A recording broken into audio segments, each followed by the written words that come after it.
I'm going to go ahead and get into making these micro rattlers, and it really is pretty easy to do.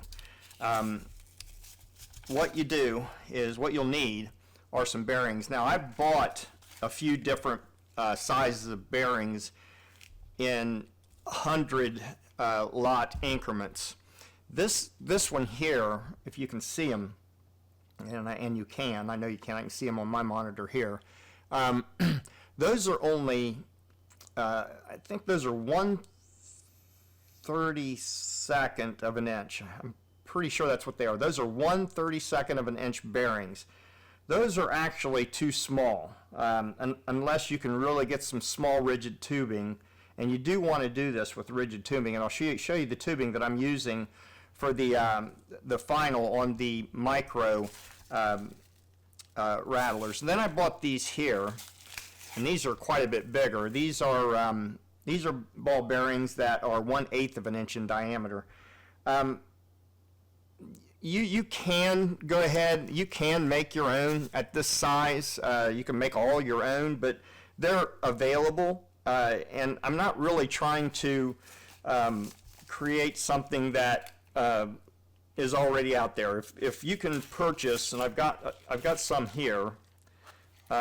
If you can already purchase the this one here, I think is made with a Pyrex. It could be plastic. I'm not real sure, to tell you the truth. I think the other ones I'm going to show you here in a second are Pyrex. But they've got a rattle to them, and these are bought. They're not real cheap though, compared to what you can do by buying your own bearings and putting them together. And then you have these here, and I think these are considered a 3mm rattle. The biggest problem with rattles is, where do you tie it in at to be effective yet not get tore up in the rocks and that sort of thing. So I played around with a lot of different materials and different ways of trying to come about doing this, and that's when I came up with doing it in these tubes.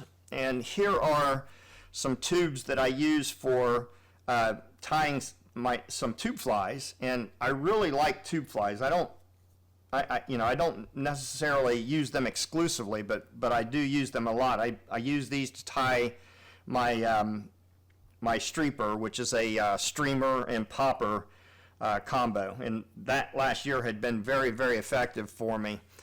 This is a super simple, super stupid simple tube fly.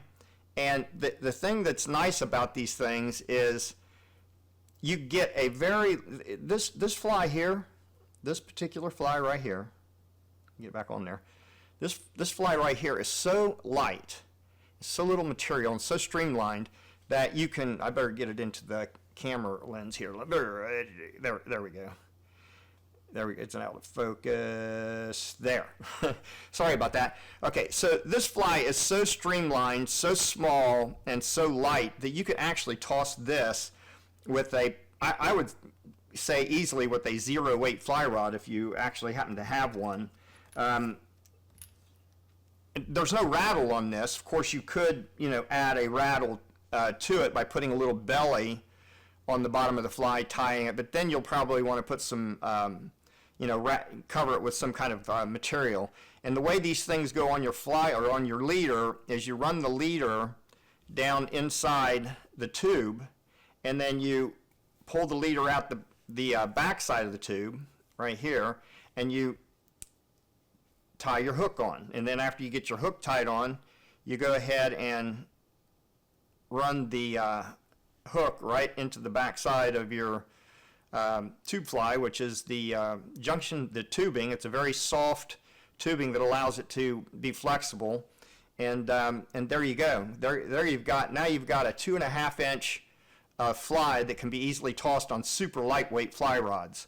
I know I'm a little bit off subject here, but I just wanted to let you know that the tubes that I'm using for the rattles are simply these things right here, and I bought these off of Amazon. I bought actually all of this stuff on Amazon, And this is what's called bunch of balloons. And inside the package, I've got everything else cut down to these right here.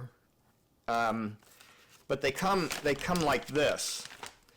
And all you need to do is take an X-Acto knife and cut off this piece that goes on the end of a nozzle of a garden hose, and then you can pull all the balloons off and throw them away. Or, with summer on its way, you could buy the bunch of balloons and fill these up for your kids, let them have a blast with it, and instead of throwing this away, you can use it to make your tube flies.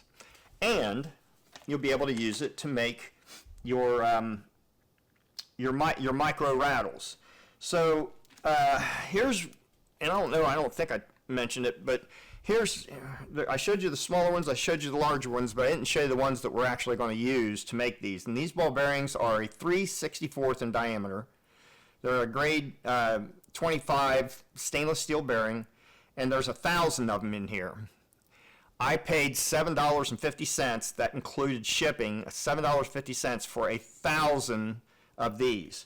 Now these bunch of balloons, I can't remember exactly how much they are, but you can get them pretty cheap too. In fact, you don't have to get them on Amazon. You can get them at Party City, Walmart, and some other places, especially this time of year because they're starting to put their, putting their summer stuff out, and you can use them, however you want. So let's go ahead and get started on making the rattle. Okay, so what I have here is, let's go to this camera here.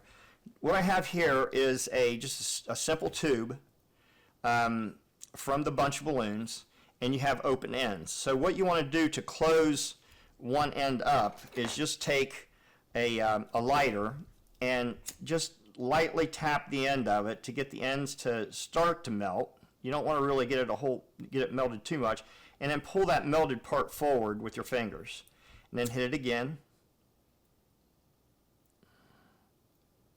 and pull it forward, and then kind of roll it to get it to go inside there and close that hole up on the end.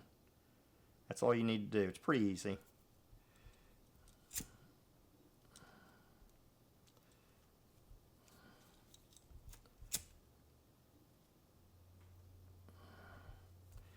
And there you go. Okay, so we've got the end of this tube closed up, and then we've got an open end of the tube right there. So what I'm going to do is I'll leave my bearings inside the packaging and just open it up so that I can get the the open end of the tube down inside the packaging to pick up 3 or 4 of these bearings. And now, there we go right there. And be sure to close your package back up, because if these things go all over the place, you're going to have a heck of a time picking them up, unless you, well, you know what, quite honestly, these might be, and I do have a magnet here. If they're stainless steel, they won't pick up. These are not stainless steel, so you can use a magnet to pick them up.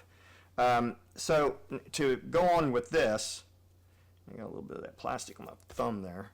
I'm going to want to have the length of this be to where the balls inside there, the ball bearings, have enough room to move back and forth to get to be able to produce that sound that we're looking for.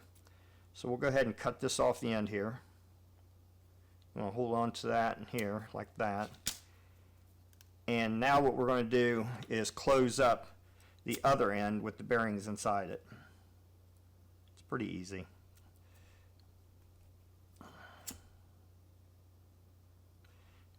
And once you do a few of these, you won't have to hit it too many times. You'll be able to get them to close up in there pretty good. So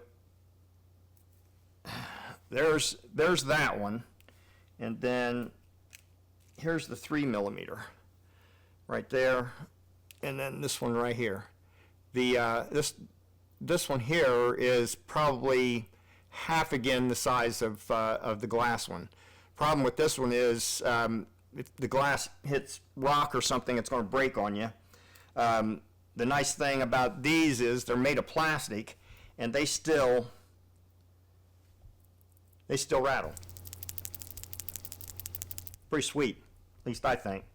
So now, how and where do you tie these things on?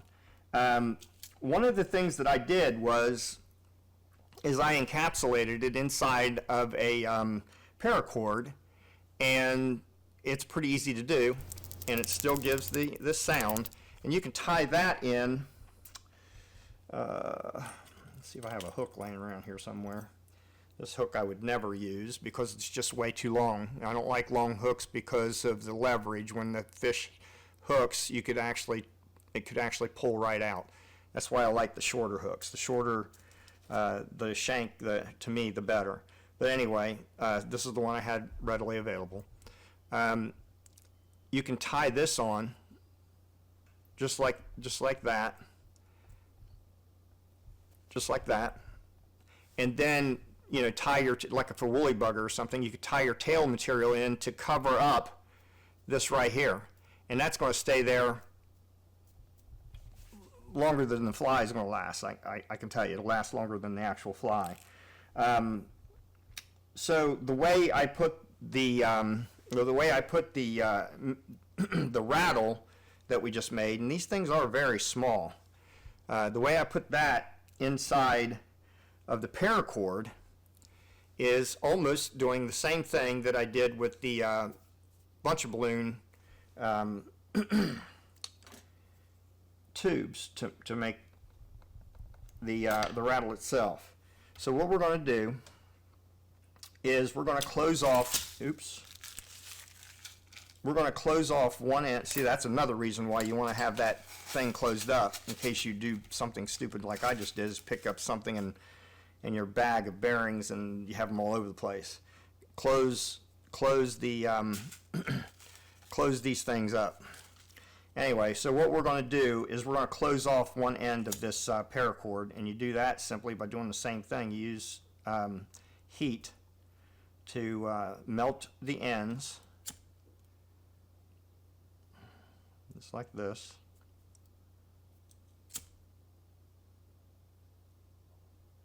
Ouch. Yeah, it can get hot. Okay, there's that. And then you decide on how long you want it to be. You can always trim it down. So you go ahead and cut a piece of this off. Just like that. And you use the micro rattle that you made. Oops, that's the closed end, and never get it in there. And just get it inside the paracord. And you just push it right down inside there, just like that. And then to help it along a little bit, I will take a small shaft that I use to hold the tubes in place while it's on the vise, and then just push it the rest of the way up inside there.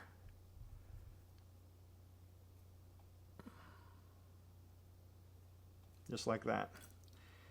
Now you got a way to tie this. Now you got a way to tie this rattle onto the back side of your hook, or for that matter, if you wanted to have it encapsulated, you could pinch it and give you a little bit of tie-in material here, and get this other hook again, and then that way you could tie this in to the belly of the hook like that, and wrap your body over top of it. You'll still get the sound. Move this back down to the end here, and then you'll see that still have the noise. That's it. It's pretty simple. Micro rattles. You can make hundreds of these things for the cost of these, probably thousands of them. But the cost of the balloons, buy a package of paracord. And paracord actually comes in so many different colors. You could probably think of ways to incorporating colors into your tie. These will not bleach out or fade out while they're in the water. They're fastly dyed right into the material itself, so that's going to be pretty resilient to UV and water fading. And then you know, you'll be able to make thousands of these things for probably the cost of a couple packs of these little, you know, 3mm rattles. So that's it for this video. I don't know if I'm going to be able to do it or not. I've got some other things I want to share on making.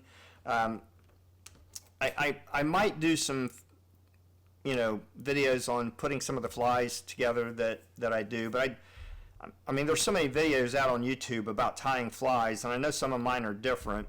And I will do some videos of them, but I'd rather show you, you know, some materials that can be, new materials that can be used, ways of making things. That's really kind of the premise of my my YouTube channel. And if you're watching this on YouTube, the recorded section, please feel free to subscribe to it, because I definitely will have more on the way. And as far as this video goes, it is over. Thanks for watching, and we'll catch you later. Maybe on the water.